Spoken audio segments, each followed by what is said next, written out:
तो नमस्कार दोस्तों, स्वागत है आप सभी का सरकारी एजुकेशन एकेडमी में। मैं आपका दोस्त चेतन आपको पढ़ा रहा था इतिहास, जिसमें मैंने आपको पढ़ा दिया खिलजी डायनेस्टी के बारे में, खिलजी राजवंश के बारे में। आज हम पढ़ेंगे तुगलक वंश के बारे में। आशा करता हूँ कि ये वीडियो आपके लिए यूजफुल रहे, आप इससे कुछ नया सीखें और कुछ नया सीखेंगे। ठीक है।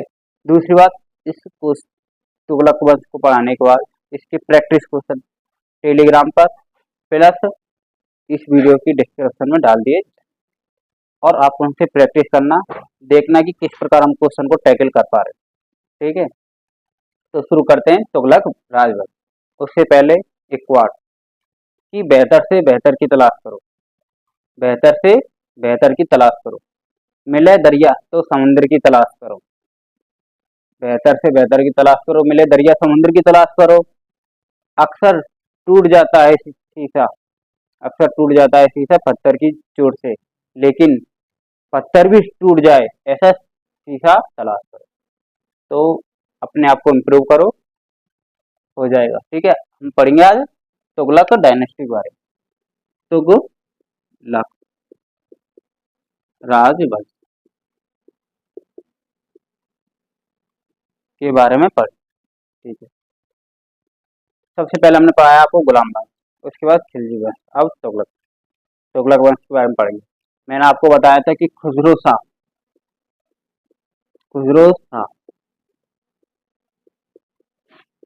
खिलजी वंश का अंतिम शासक था, जिसकी हत्या गाजी तुगलक ने कर दी। कब शुरुआत हुई थी इस वंश की? इस वंश की शुरुआत 1320 थी। कब तक चला? 1414 ईस्वी तक। पर कई जगह 1412 भी होता है, क्योंकि 2 वर्ष के लिए राजवंश में विद्रोह चल रहा था, तो 2 वर्ष के लिए कहते हैं कि 1414 तक चला। ठीक है। आपको पता चल गया खुसरो शाह की हत्या किसने की? गाजी तुगलक ने। ठीक है। गाजी तुगलक गियासुद्दीन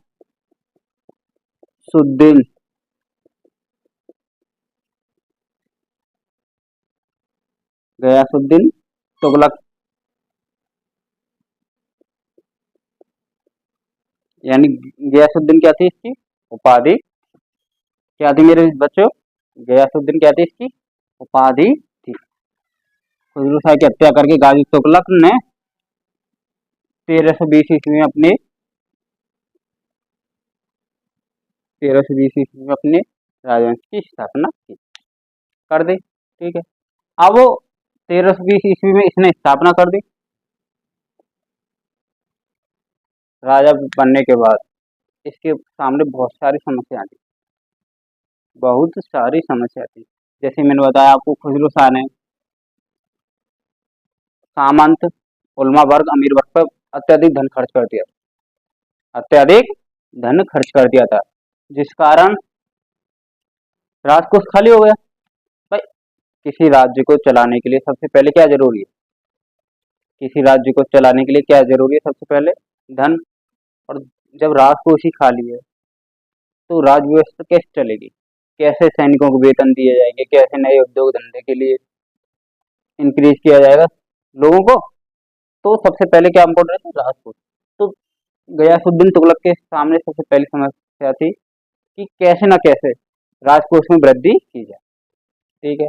दूसरी बात, अब आपको पता है कि खुसरो शाह, जब अलाउद्दीन खिलजी की मृत्यु हुई तो राजवंश में विद्रोह हो गया, राजवंश में विद्रोह हो गया और धीरे धीरे नए नए राजवंश उदय होने लगे।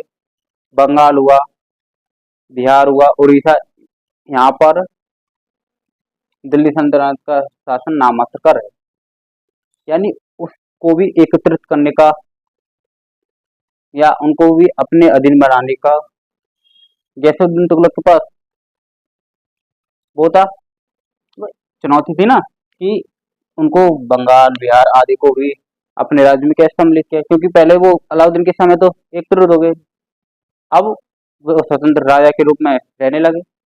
तो उन सबको भी एकत्रित करने का जिम्मा किसके पास है? गयासुद्दीन तुगलक के पास। तो इस प्रकार वह गद्दी पर बैठा। इस प्रॉब्लम थी, ना तो उसे सामंत मान रहे थे, सामंत भी नहीं मान रहे थे। दूसरी बात, बंगाल सिंध स्वतंत्र राज्य के रूप में अस्तित्व में आ रहे थे। नए नए राजवंशों का उदय हो रहा था, राजपूत, उधर मालवा, पेशावर, तो नई नई राजवंशों का भी उदय हो रहा था। ठीक है। दूसरी बात, मेन चीज, राजकोष बिल्कुल खाली था। जैसे अब अगर हम वर्तमान में माने कि भारत की हुआ, पाकिस्तान पाकिस्तान पे क्या संकट है भाई? उसके बाद धन चोरी है, IMF और वर्ल्ड बैंक से लोन ले रहा है अपनी इकोनॉमी को चलाने के लिए। तो सबसे पहले इसका चुनौती थी कि राजकोष को कैसे बढ़ाया जाए, राजकोष को कैसे बढ़ाया जाए। तो उन्हीं को आगे डिस्कस करते हैं। ठीक है।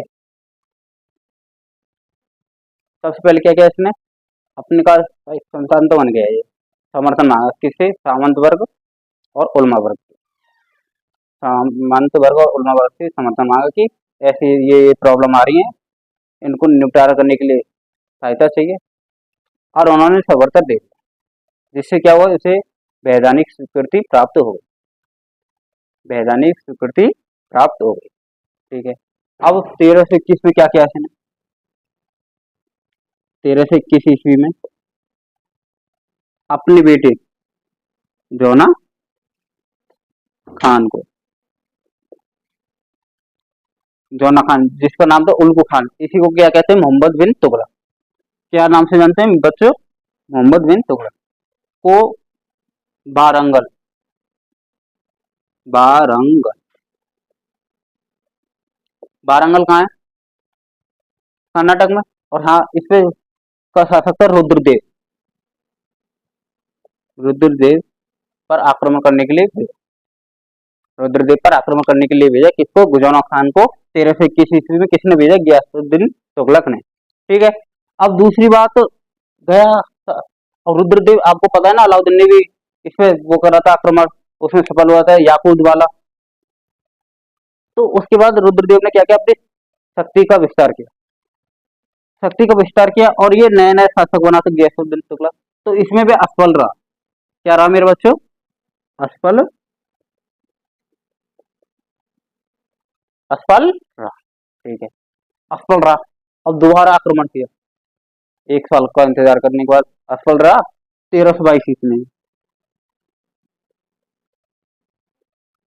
जौनागढ़ पुनः गया, पर इस बार वो विजयी हो गया, यानी वो जीत गया, रुद्रदेव को हरा दिया, आक्रमण विजय हुआ।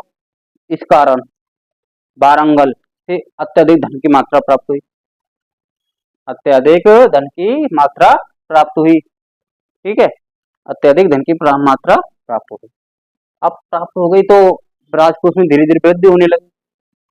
आते समय उड़ीसा पे आक्रमण कर दिया भाई, जौनागढ़ 1322 में करा, सफल हुआ। 1321 में असफल रहा।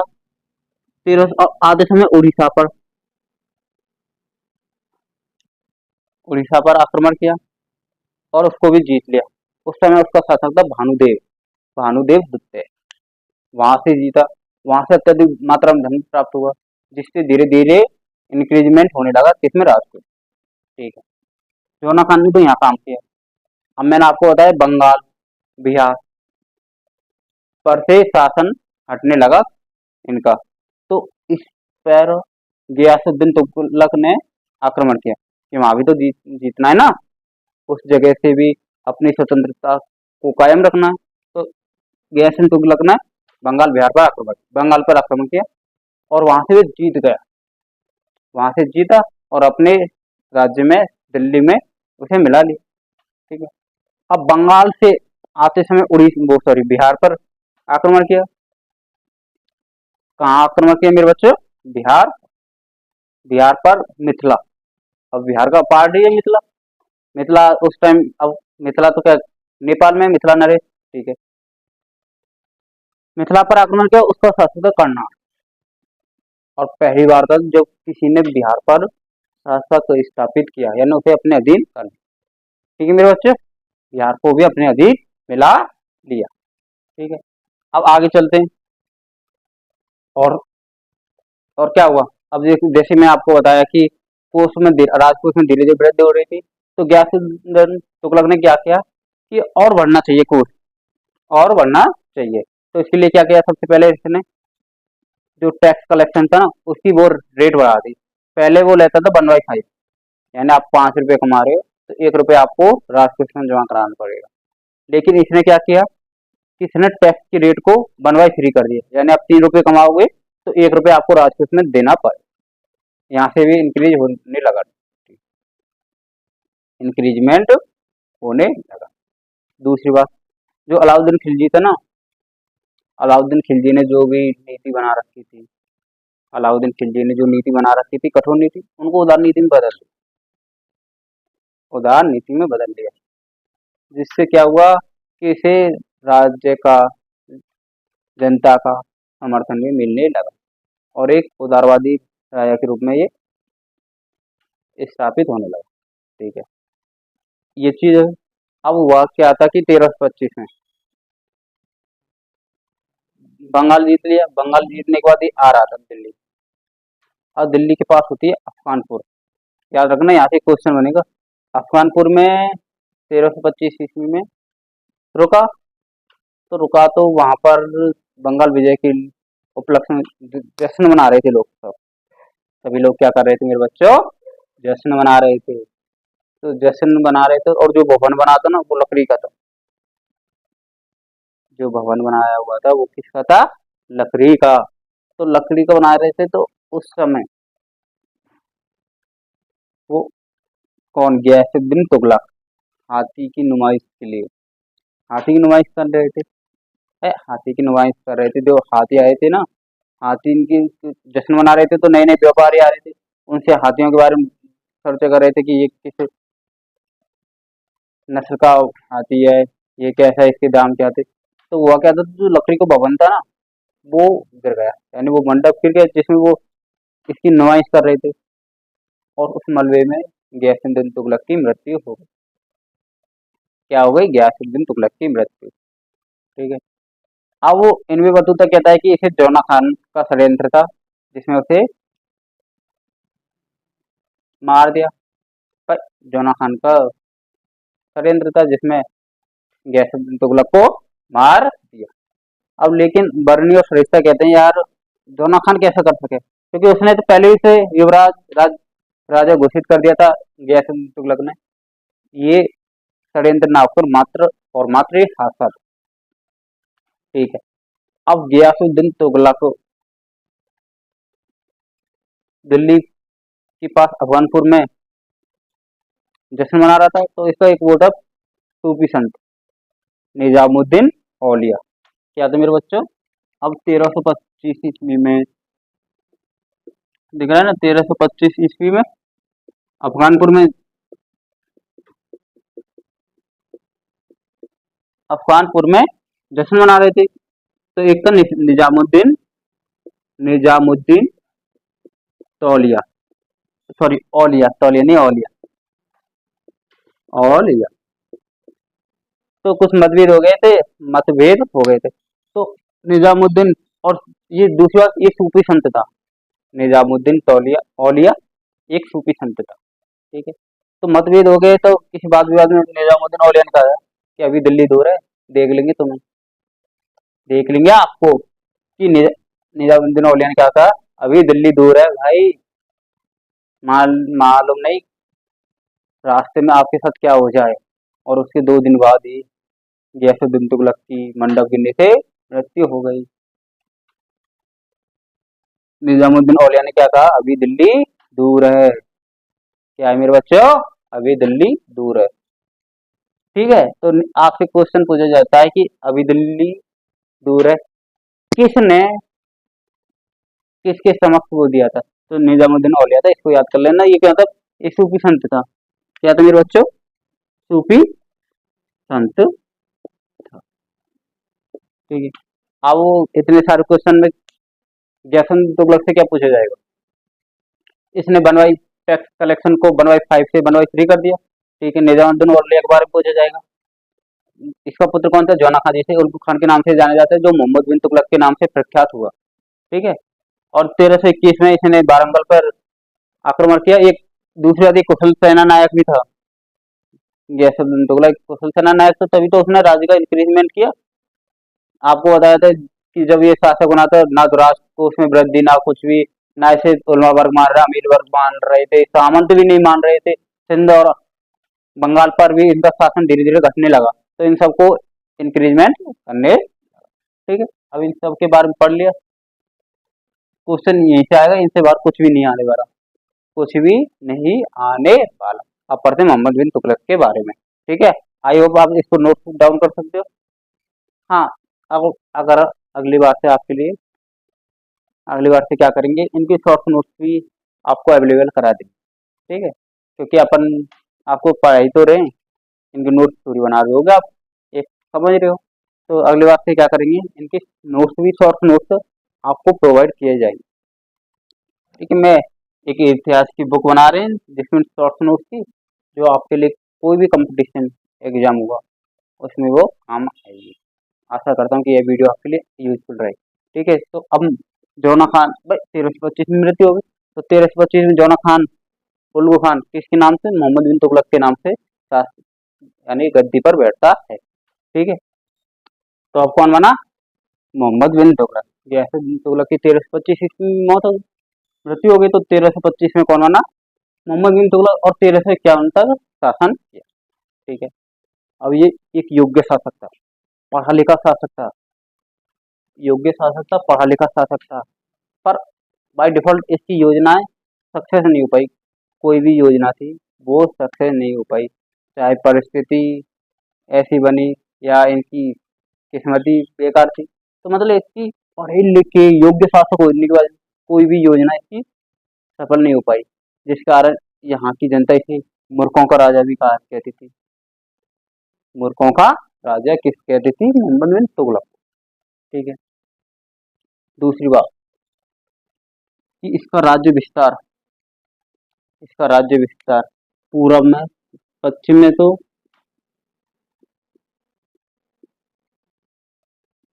गुजरात तक, गुजरात व सिंध तक,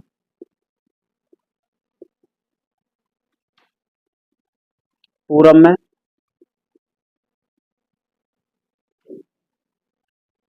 बंगाल, और उत्तर में हिमालय तक, और पश्चिम में, वो सॉरी, दक्षिण में वारंगल तक था, वारंगल तक। ठीक है, अब इसने क्या किया, पश्चिम में इसने मालवा, मालवा और पेशावर को, पेशावर को अपने उसमें मिला लिया, राज्य में। गुजरात तक तो मालवा और पेशावर को मिला लिया। इधर वारंगल से द्वार समुद्र तक पहुंच गया, द्वार समुद्र तक, कोरमंडल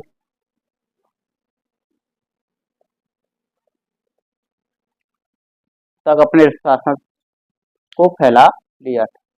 किसने फैला लिया, मोहम्मद बिन तुगलक। ठीक है, ये एक उदारवादी नेता था, गैसुद्दीन तुगलक की तरह। इसने अलाउद्दीन खिलजी द्वारा जो कठोर नीति थी उन सबको साइड कर दिया और अपनी उदारवादी नीति अपनाई। ठीक है, यहाँ तक इसने विस्तार कर लिया। ये पहला सुल्तान था जिसने भारत को एकत्रित, यानी भारत को एक करने का निश्चय किया। पहला सुल्तान, नॉट राजा, क्योंकि राजा, पहला राजा तो समुद्रगुप्त रूप में पाया था ना, चंद्रगुप्त मौर्य था, चाणक्य के समय अखंड भारत बनाया। उसके बाद ये था कि इसने एक एक करने की सोची और एक करने में सफल भी हुआ। पहला सुल्तान कौन था, ये पहला सुल्तान।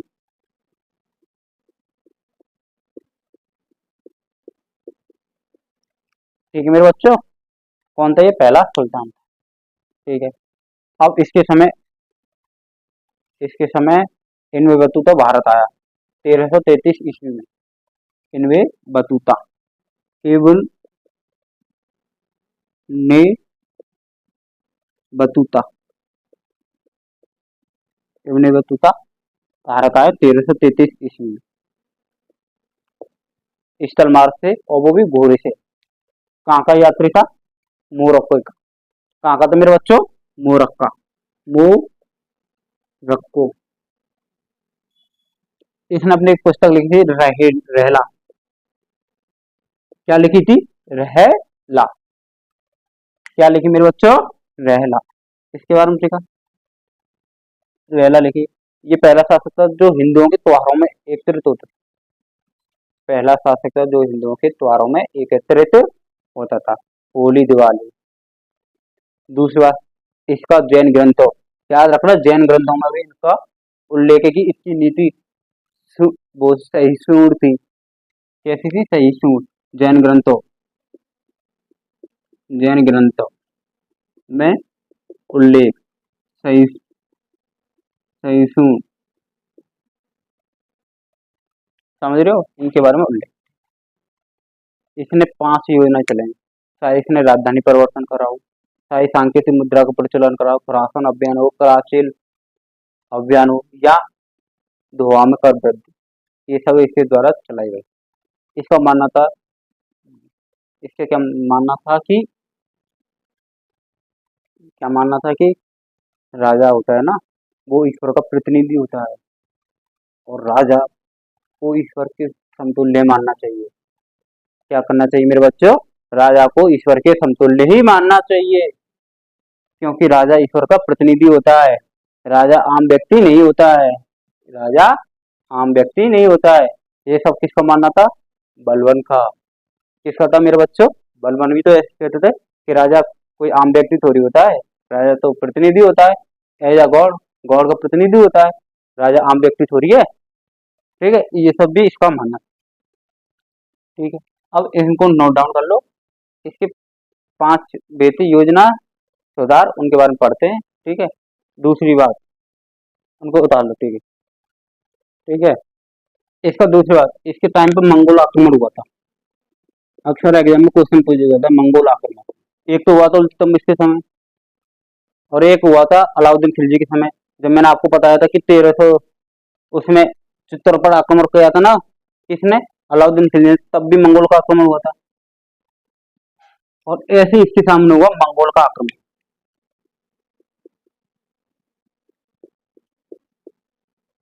मंगोल का आक्रमण हुआ। क्या नाम था उसका? तिम्रा समरीन।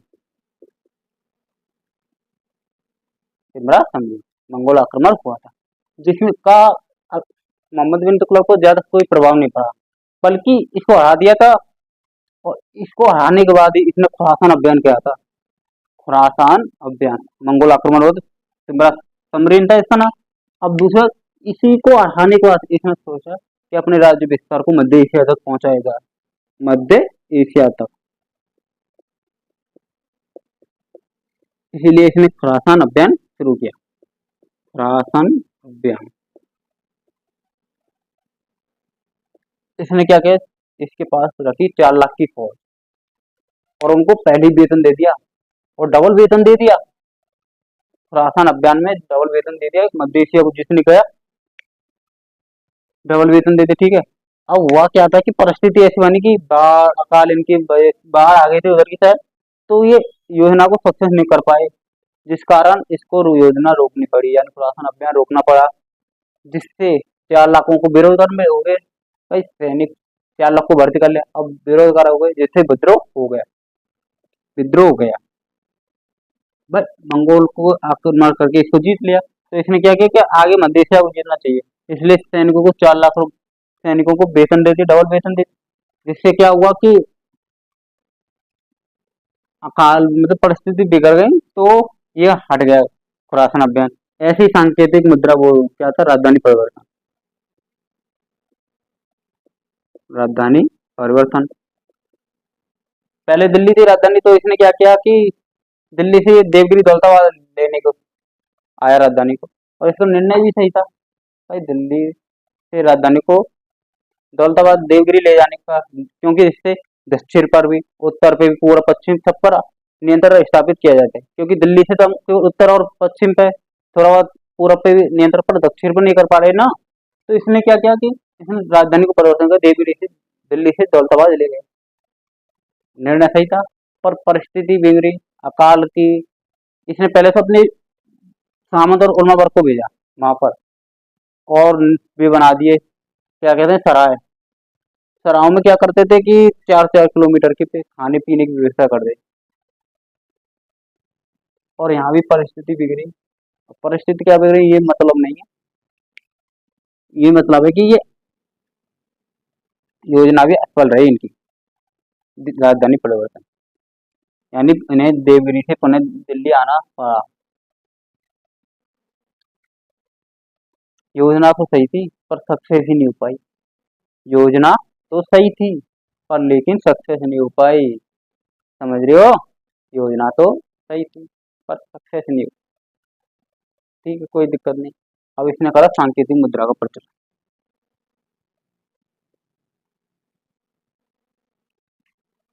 सांकेतिक मुद्रा का प्रचलन,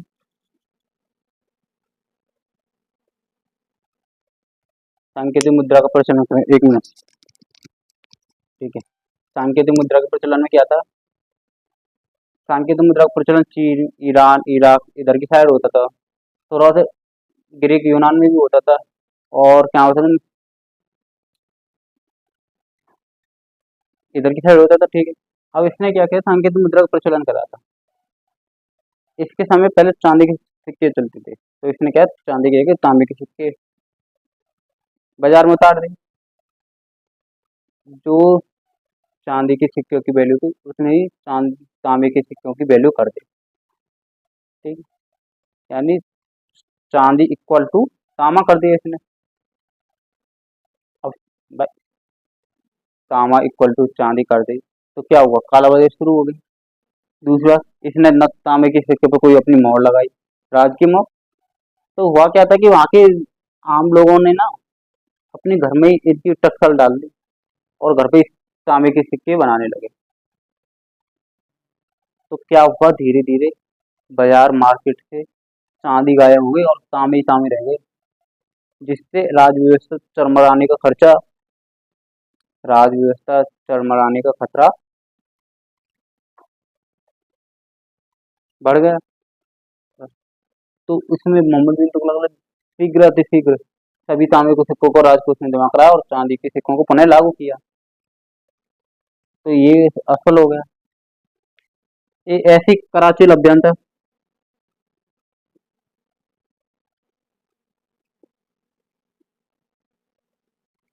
कराची अभियान, कराची अभियान ये वर्तमान जगह है उत्तराखंड और हिमाचल के आसपास की जगह, जो पहाड़ी क्षेत्र था उसको जीतने का प्रयत्न किया था इसने, क्योंकि ये चाहता था कि चीन जो अपने राज्य विस्तार कर रहा था, उस टाइम भी चीन राज्य विस्तार में अग्रसर था।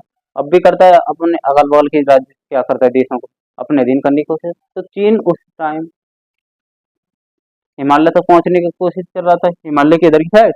तो इसने कराची अभियान किया क्योंकि चीन को रोका जा सके, चीन को रोका जाए, इसलिए इसने 10,000 की फौज कराची की ओर भेजी।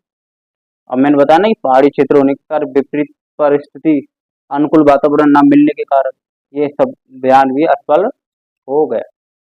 क्या हुआ, ये सब बयान भी असफल रहा हो गया।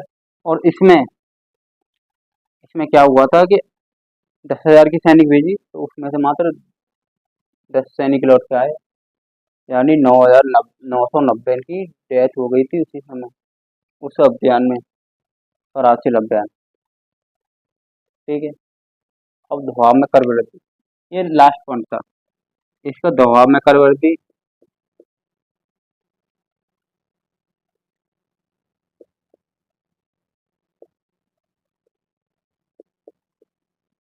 इसने टैक्सेशन को 50% कर दिया। गया से तुम लोग ने बनवाई 3 करा था, इसने बनवाई 2 कर दिया कि 2 रुपये कमाओ 1 देना पड़ेगा सरकार को। ठीक है, और इस टाइम क्या हुआ था कि अकाल पड़ गया था 6 सालों के लिए, जिससे जनता नाराज हो गई। भाई एक तो टैक्स दो और वो बनवाई 2 दो, दूसरा अकाल पड़ रहा है, कैसे दे, कहाँ से दें। और इसके सामंत जमींदार टैक्स कलेक्शन में अपनी कठोर नीति का अनुसरण कर रहे थे, जिससे जनता में विद्रोह हो गया। और 6 साल तक अकाल था। और उसने लास्ट में क्या किया था कि सबको उन्हें कोई दिक्कत नहीं है देने की मद्दू, और इसने सिंचाई, बेड, बीज, सब चीज़ फ्री में उपलब्ध कराए, पर ये सब बहुत देर हो चुकी थी। तो ये भी फेल मार गया था। योजना सभी सही थी, पर परिस्थिति और किस्मत के कारण ये सभी फेल हो गए। ठीक है, इसलिए तो कहा जाता है, मैंने आपको बताया ना कि सांकेतिक मुद्रा के प्रचलन और राजधानी के कारण इसे मूर्खों का राजा भी कहा जाता है। शासक योग्यता, पर योजना कोई भी सफल नहीं हो पाई। शासक है ये योग्य था, पर योजना कोई भी सफल नहीं हो पाई। ठीक है। दूसरी बात, ये धार्मिक ज्ञान भी था, मतलब इसे कुरान, ये हदीस सब याद थी, जिस कारण जो उन्होंने बना रखी थी ना नीति, मुसलमान वर्गों ने कठिन उनको उदारवादी कर दिया, यानी रिलैक्स में सबको छूट दे दी, कोई दिक्कत नहीं है, इन सब के बारे में दे दिया।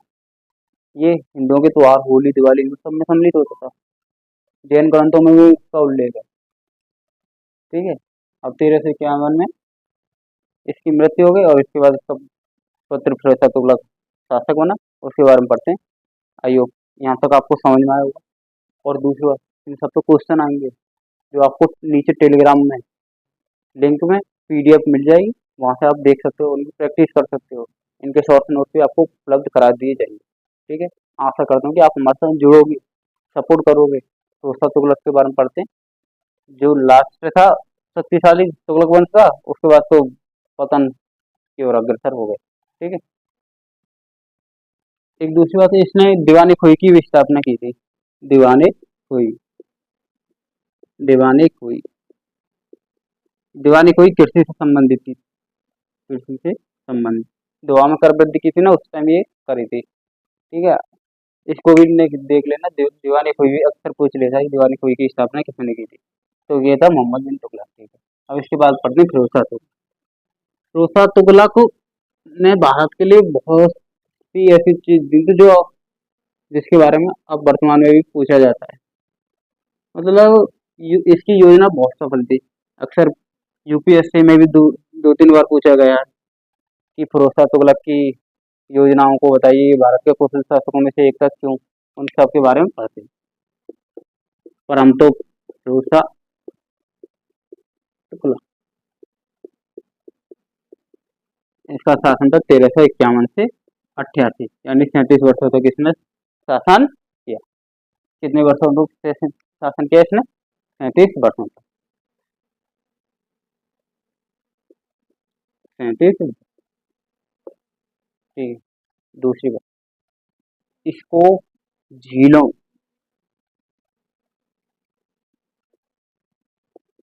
झीलों, जलाशयों, इनको याद रखना, ये इंपॉर्टेंट है। झीलों, जलाशयों, कुओं व सिंचाई के क्षेत्र में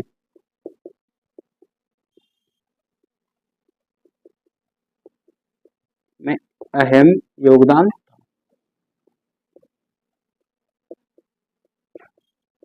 था। जब कभी भी आपसे पूछा जाए झील, जलाशय, कुओं, आंख बंद करके आपको एक नाम मिल जाएगा, फिरोज शाह तुगलक। आंख बंद करते ही लगाना, आंख बंद करते ही फिरोज शाह तुगलक को टिक लगाना। इन सब में जो भी कार्य किए इसने ही किए हैं। इसलिए इसे जलाशयों, झीलों को जन्मदाता भी कहा जाता है भारत में। सिंचाई के क्षेत्र में इसने अहम भूमिका निभाई। ठीक है। ये एक व्यक्ति था जिसने टैक्स को बनवाई थ्री थी ना, बनवाई थ्री की थी सॉरी, गयासुद्दीन तुगलक ने, इसने पुनः बनवाई फाइव कर दिया। ये पहला शासक था तुगलक वंश में जिसने नामात्र के युद्ध लड़े। इसने जरूर 1365 में एक अभियान किया था, बस 1365 में एक ही अभियान किया था, उसमें भी सक्सेस मिला, मतलब ज्यादातर अभियान किए नहीं इसने। ठीक है। 1365 में एक अभियान किया था इसने, टैक्स कलेक्शन को बनवाई थ्री से बनवाई फाइव कर दिया। एग्जाम में पूछा जाता है कि बनवाई थ्री को बनवाई फाइव कनेक्ट करने वाला कौन था? फिरोज शाह तुगलक। जलाशय इनका निर्माण किसने किया? सिंचाई के क्षेत्र में अहम भूमिका किसने निभाई? फिरोज शाह तुगलक। ठीक है। दूसरी बात, 1365 में एक अभियान किया, ये नामात्र का वो था कि मतलब युद्धों में इसे वो नहीं थे, केवल राज की सुदृढ़ व्यवस्था, आर्थिक economic structure, technology, agriculture, irrigation, इन सब में भूमिका निभा रहा था।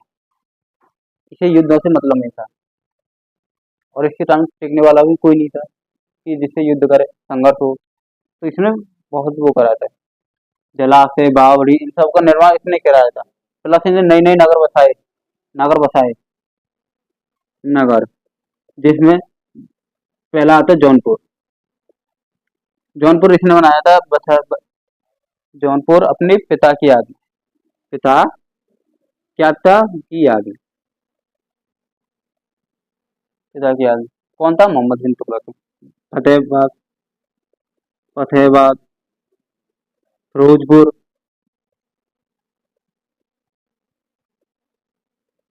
हिसार,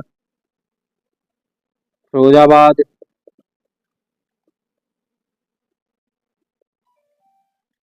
आदि नगर बसाए। ठीक है, नगरों के लिए भी जाना जाता है कि नगर सबसे ज्यादा इसी ने बसाया। जलाशय इनके निर्माण कराया। यही उपलब्धि है इसकी। अक्सर पूछे आपके लिए कभी भी क्वेश्चन आए ना, जलाशय, झील, मैन तो इनके लिए जाना जाता है, बावड़ी कुओं के लिए। एग्जाम में अक्सर बहुत क्वेश्चन आए फिरोजशाह तुगलक से। इस बीच सिंचाइयों को जन्मदाता कहा जाता है, टैक्स, उदारवादी नीति को जन्मदाता कहा जाता है। ठीक है। दूसरी बात, इसमें अस्पताल, इनका इन्वायरमेंट बताया ना आपको, स्ट्रक्चर करा इकोनॉमिक, जिससे कि राज्य व्यवस्था सुदृढ़ बनी जाए, सुदृढ़ बन सके। ठीक है, इन सब में काम किया था इसने। तो इसके बारे में इनको जान लेना। 1383 तक शासन किया। इसके बाद धीरे धीरे पतन होने लग गया इसके राजपाट का। ठीक है, पतन होने लग गया। इन सबको नोट डाउन कर लो।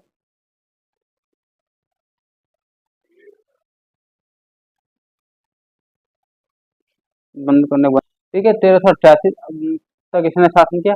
और उसके बाद फिर टूट भी लग गया। तुगलक तृतीय ने करा, तुगलक तृतीय ने 88 से 89 तक। और अबू बकर ने करा था, अबू बकर ने 88 89 से 90 तक। अब इसके बाद हुआ था महमूद मोहम्मद शाह। इसने 90 से 94 तक करा। और महमूद शाह, मोहम्मद शाह अलग है, महमूद शाह अलग है। महमूद शाह 94 से 112, 14 से 12 तक शासन। इसके बाद इसका पतन हो गया। उधर दूसरी बात, 1398 में आक्रमण किया था तैमूर का। तैमूर का आक्रमण हुआ था। ठीक है, तैमूर का आक्रमण हुआ था। तैमूर का आक्रमण जिस कारण ये 99 थे, वो सॉरी 99 थे, 1399 से 1405 तक भागना पड़ा। किसको? महमूद शाह को। किसको भागना पड़ा मेरे बच्चों? महमूद शाह को। क्योंकि दिल्ली पर इसका शासन हो गया तैमूर का, और दिल्ली छोड़ के भागना पड़ा। और 1314 5 में तैमूर की मृत्यु हो गई, तो इसने पुनः दिल्ली पर वो कर लिया आधिपत्य। 14 से 12 तक इसका शासन चला। यहीं तक है तुगलक वंश के बारे में। आई होप आपको समझ में आ गया। इस सबसे पर जो भी क्वेश्चन बनते हैं उन सब की आपको पीडीएफ उपलब्ध करा दी जाएगी। उसको चेकआउट कर लेना और फिर उसको देख लेना।